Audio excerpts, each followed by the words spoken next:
Direito e Literatura está de volta para debater o tema tortura. Érico Veríssimo descreveu O Prisioneiro, né, um livro famoso, como uma fábula moderna sobre vários aspectos da estupidez humana. Essa obra permite discutir, dentre outras coisas, se a vida e a dignidade de um homem que planta uma bomba podem ser relativizados em face de potenciais vítimas de bombas. Essa questão da tortura sempre é um problema, por exemplo, e de como as pessoas falam sobre esse assunto, né? Há pouco tempo, o deputado Jair Bolsonaro homenageou alguém notório torturador, né? Que assumiu essa condição, inclusive, né? Não há dúvida, isso é um fato, né? Exato. Que é o Brilhante Ustra, né? Isso fica dentro da liberdade de imprensa, de fala que tem o deputado, de expressão. Então, como é que isso se coloca, né? É interessante ver como essas dimensões são...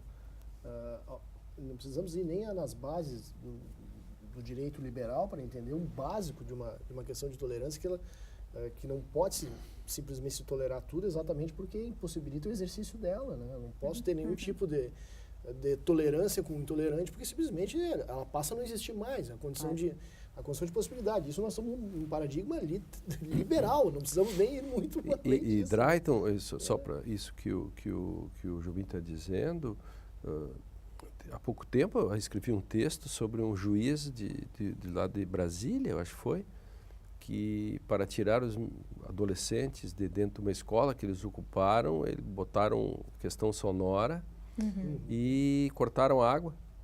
Sim. E isso, pelas convenções internacionais, é considerado tortura. Mas o que me impressionou foi o silêncio eloquente. Eu escrevi um texto e mais da metade das pessoas disseram que o juiz estava certo. Sim. E, bom, olhando os textos que vocês trouxeram e a reação dos pais do caso do Conto da Mancha, ou o simbólio que surge do abutre, ou dos pais ali também, aqui dos amigos, né, eu estou com os dois, e ali dos pais, das crianças, isso é um caldo de cultura resultante de um estado da arte, de como esses tempos de tortura e outros nos marcaram de forma indelével. Então, talvez alguns falam de um elemento do desconhecimento, que alguns pensam agora na Alemanha, pensam, no caso do nazismo, pensam aqui também que alguns não sabiam bem o que estava acontecendo, é uma possibilidade, e outros sabiam o que estava acontecendo e mesmo eram coniventes com o que acontecia. Então, a tortura como uma pena que não é compatível com o estado da razão, né? Exato. E veja que a tortura, sobretudo, penso eu, é uma questão estratégica, né? Ao contrário que a gente possa simplesmente imaginar que a tortura seja a imposição de dor e sofrimento para extirpar, seja lá a confissão, como se fazia, ou delação, né? Que está bem em moda, né? Que a gente não precisa ser apenas uma tortura física ou psicológica, é uma técnica, né? Se joga muito bem com isso, ao ponto de a gente naturalizar esse estado de coisas, tal como o Kafka tentou colocar, né? Ou seja, se naturaliza essa condição banalizada de uma violência, vale o que vale, simplesmente a sua finalidade, etc., o fim que se alcança, não interessa como se faça, e pronto, ou seja, se contabiliza, se calcula vidas humanas, né? Se coloca como uma peça numa engrenagem, que é sempre o que está envolvido na... É um argumento consequencialista, né? Sim, né? É um cálculo de fins e meios.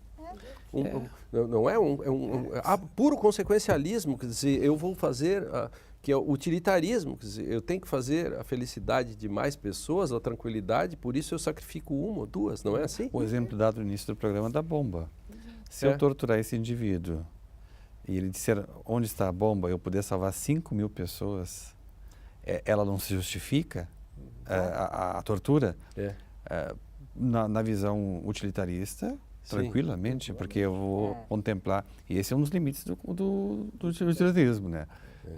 Nessa contraposição. E o senso comum tenderia a considerar que sim, que valeria torturar essa pessoa eu sacrificaria um em prol de 5.000. Sim, porque isso é o dilema, são os dilemas morais, aqueles que o Sandel fala, para salvar 10 pessoas eu mato o gordinho. Mato gordinho, lado, lá, E os juristas confundem isso, porque eles acham que isso pode ser levado para dentro do direito. Se o direito lidasse com dilemas morais, ele não seria mais direito. Não é assim? O que ele seria aí? Ele seria moral. Logo, ele não seria direito. Bom, seria indiferenciado. O dilema, né, do protagonista, do prisioneiro, do Érico Veríssimo, não é a conduta que nós iríamos encontrar, né? Ele se pergunta, né, posso fazer isso? Cabe fazer isso? Né? E a posição dele, ele é um psicólogo de formação, né? Sofreu na carne preconceito, olha para aquele prisioneiro e identifica pelos traços físicos aquele prisioneiro com a mulher pela qual ele tinha se apaixonado. Né? Então tem uma empatia por esse prisioneiro também como ser humano, né? E para ele é impossível fazer isso. Agora, se nós perguntarmos para as pessoas neste nosso belo país, né, se elas consideram válido, eu não me espantaria se a maioria das pessoas dissessem, não, nem tem que perguntar sobre isso, com certeza. Isso é óbvio. Né? É óbvio, deve. Né? Se poderia torturar um terrorista para descobrir onde está escondida uma bomba que pode... Mas isso é o máximo, eles aceitam. Deve. Mas a inversão do ônus da prova, por exemplo, em determinadas questões, é uma espécie de tortura. Mas se eu fosse ter trazido um livro, né, eu teria trazido A Espera dos Bárbaros, do Coetzee, né? Coetzee, que tem um juiz, né, que descobre que estão torturando. E aí tem uma frase, não é bem eu reconstruo uma frase que se não está no texto deveria estar, mas que sai do contexto. O que fazer quando se sabe que sabe? Esse é o dilema do cara que descobre que tem tortura, que tem ilegalidade, que tem provas ilícitas, ele sabe. E aí vem o seguinte, ou uma razão cínica, ou assumir e lutar, ou absolutamente assumir e concordar. Exato. E tem uma questão muito interessante, perfeito. Quando a gente conversa, por exemplo, Adorno tem uma passagem no Dialético do Esclarecimento que diz que nesse espaço em que se sabe, não há nem mais ideologia. Não. Ali só tem propaganda. Isso. Essa expressão que o Adorno usa, né? Ali não há espaço para ideologia, porque não há espaço para o auto-engano, ele sabe. Entretanto, agora não passa mais a haver ideologia, tem propaganda. Por isso que isso é exatamente o que a gente vive. Portanto, essa banalização desses instrumentos, e são estratégias, como o Lênin bem pautou, não passa apenas física ou psicologicamente, são estratégias, são instrumentos. Pensamos nós no direito, os meios insidiosos de prova, a gente sabe, inversão não nos aprova. Tentaram um projeto agora? Não tentaram um projeto de que as provas ilícitas de boa-fé... Exatamente. Sabe dessa, né? Provas ilícitas de boa-fé seria o quê? O sujeito tortura de boa-fé, porque vai ter um resultado útil. O fim justifica o meio, porque tortura de boa-fé, por exemplo, a prova ilícita de boa-fé é eu botar uma escuta clandestina de boa-fé, porque eu procuro, porque eu tenho que buscar a felicidade de um monte de gente, uma espécie de análise econômica do fato. Exato, análise econômica da prova, algo desse tipo, né? Não é isso? E nesse contexto, apesar de nós o criticarmos em vários pontos, nós temos que olhar com mais carinho para Immanuel Kant, porque lá, na obra dele, não há espaço para essa exceção. Não tem. Ele fala explicitamente da Ausnahme, da exceção. Não há espaço para a instrumentalização do ser humano dessa forma. A tortura, ou a interdição da tortura, seria o exemplo clássico da aplicação do ser humano visto sempre como fim e nunca simplesmente como um meio. Então, um modelo argumentativo deontológico que não necessariamente a gente pode fazer até o teste, vai servir em todas as circunstâncias, mas nesse caso, com certeza. Eu lembro para vocês, é uma caricatura, mas é um filme, uma série, o House of Cards, em que o presidente americano precisa de um transplante de fígado, ele é o segundo da lista. E ele chega lá e aí o médico diz, não, it's the law, ele vai esperar. Claro que depois o médico se ferra e tal, eles matam, sei lá o que acontece. Mas eu quero dizer que a questão é discutir o valor da vida, ou se uma vida vale mais, ou se várias vidas valem mais. O médico disse, não, a vida do presidente é coisa, a questão é há um princípio que fala a vida. O resto são porosidades. Se é possível ponderar uma vida contra a outra, Isso. vamos dizer. E aí se mostra exatamente que é bem kantiana essa questão, né? O médico responde kantianamente. Se eu não tenho exceção. No fundo, o processo civil ou processo penal tem que retornar a alguns traços do princípio ser o não necessário. Exato. Que os médicos usam como protocolo, né? O protocolo. E você sabe que é um abscesso. Mas se você solipsisticamente sabe mais do que o protocolo, você pode fazer o sujeito perder a perna.